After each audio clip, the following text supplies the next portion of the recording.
kahapon din po ay nakausap natin si JM De Guzman naman at ito nga yung naging statement niya tungkol doon sa pagtanggap niya ng My Best Friend Eman at kung paano siya nabago nung kanyang role dahil itong role niya po dito ay parang yung relationship kay God ang tinatakel. Kaya ito po yung naging statement ni JM De Guzman na ibinahagi niya po sa mga media tungkol dito sa kanyang bagong project. Bago pa lang mag-start yung show actually, to be honest, medyo I'm battling spiritual warfare. Parang I lost my connection with God.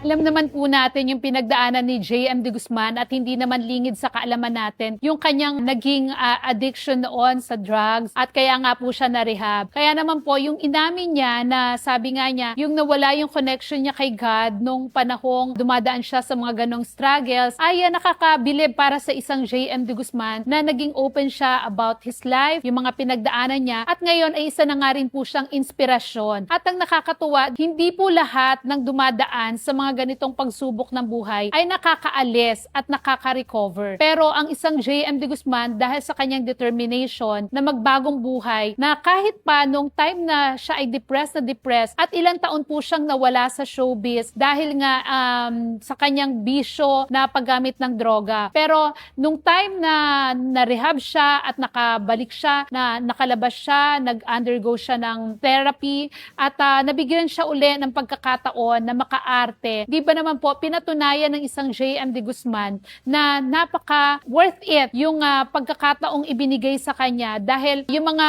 projects na ibinigay sa kanya ay ginawa niya ng kumbaga hindi lang siguro 100%, di ba? Talagang ibinubuhos niya lahat at knowing JM De Guzman kung gaano siya kagaling. Talaga naman pong hindi mabibigo ang producer. I'm sure isa ito sa mga roles na tatatak din kay JM De Guzman dahil sabi ko nga trailer pa lang ang pinapakita ay pak na. At ang maganda rito, yun nga sabi ni JM, yung connection niya kay God, para ba siyang nabuhay uli at for a time na nawalan siya ng connection. Sabi niya nawala ang Diyos sa buhay niya. Di ba ito yung pagkakataon dahil sa series na ito na kanyang tinanggap at dahil sa kanyang role, may magandang epekto sa kanya, sa kanyang buhay. Yung pagganap bilang bida dito sa My Best Friend Eman.